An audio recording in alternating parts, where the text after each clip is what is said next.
J'ai démarré ma carrière dans la communication. En fait, j'ai un diplôme d'école de commerce majeure finance, donc j'ai démarré la communication dans une banque. J'ai été responsable de communication pendant quelques temps, j'ai connu un changement de marque, donc c'est très intéressant. Et après, en fait, je suis passée côté projet, où là, donc j'étais en charge de communication et conduite du changement des grands projets de transformation de la banque.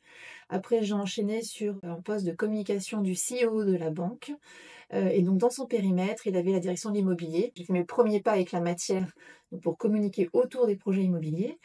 Et j'ai eu ma première fille. Et là, pour le coup, je me suis beaucoup questionnée sur ma carrière et ce que je voulais faire. Et donc, je voulais vraiment être actrice, en fait, du changement et actrice du bien-être pour les collaborateurs. C'est comme ça que j'ai postulé à la direction de l'immobilier. Je suis arrivée en tant que chef de projet immobilier. Quelques mois après, je suis passée responsable des sites centraux de cette même banque. Et après, donc, j'ai monté un peu les échelons comme ça pour arriver donc en 2019 chez BNP Paribas Real Estate en tant que directrice de l'environnement de travail et de l'immobilier et finir en 2023 comme présidente de l'IDE.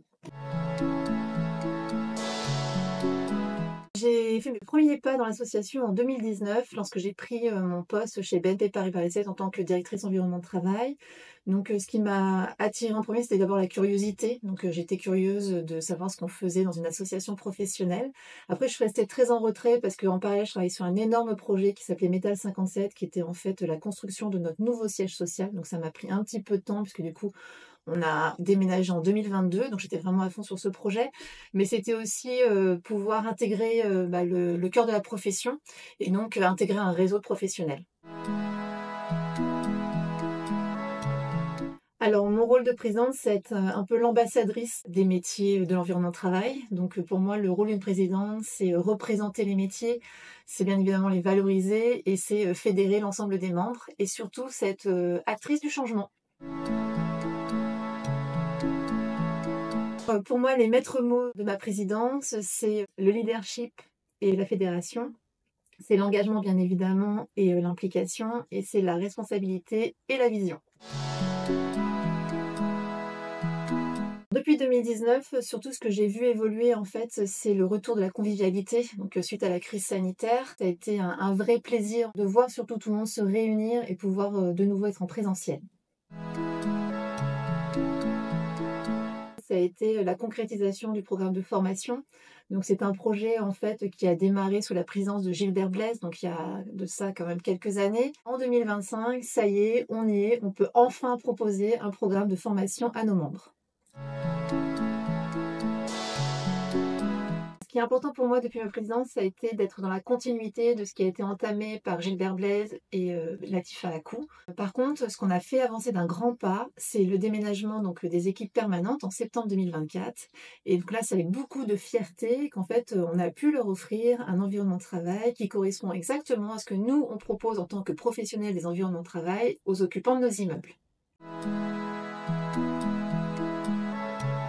La plus grande fierté, ça va être une fierté personnelle, c'est lorsque j'ai fait mon premier CAN. Donc le lendemain matin, j'ai 2 anciens présidents qui m'ont appelé un peu tôt le matin. Ils étaient Gilbert et François et en fait, ils m'ont félicité. Quand j'ai eu leurs félicitations, ça m'a surtout beaucoup émue. Donc merci à eux. Alors une petite anecdote un petit peu drôle qui est surtout liée au changement de nom, c'est en fait, il y a quelques semaines, j'ai croisé un PDG d'une grande boîte qui est membre associé depuis mais des années et des années et des années. Il me demande de me présenter. Je lui dis que je suis donc Séverine Pilverdier, présidente de l'IDE. Et là, il me dit présidente de quoi? De quoi? Et moi, je lui dis de l'IDE. Et donc, je lui explique un petit peu ce que c'est. Il fait de l'ARCEG, du coup. Fallait le dire plus tôt. ARCEG. Et je lui dis non, maintenant, c'est IDE. On est souvent confrontés, en fait, parce que depuis pendant plus de 40 ans, notre association s'est appelée l'ARCEG. Et donc, c'est vrai que ce nom IDE représente effectivement plus nos fonctions, mais il y a encore un grand chemin à parcourir pour que tout le monde change, aussi dans leur tête, ARCEG, IDE. Alors 50 ans déjà c'est la fête, parce que forcément 50 ans c'est un demi-siècle, et donc qui dit anniversaire dit gâteau et donc dit fiesta. Après surtout, plus sérieusement, ça m'inspire 5 décennies d'engagement. 5 décennies c'est quand même énorme, donc ça inspire forcément le respect, ça inspire aussi la légitimité de notre association, et donc pour ça je suis très fière d'être la présidente des 50 ans de l'IDE. Le seul mot que je dirais, c'est on a tous rendez-vous le 17 juin à la caserne et donc on va tous fêter et souffler les bougies de l'idée. Donc je vous retrouve là-bas. Merci!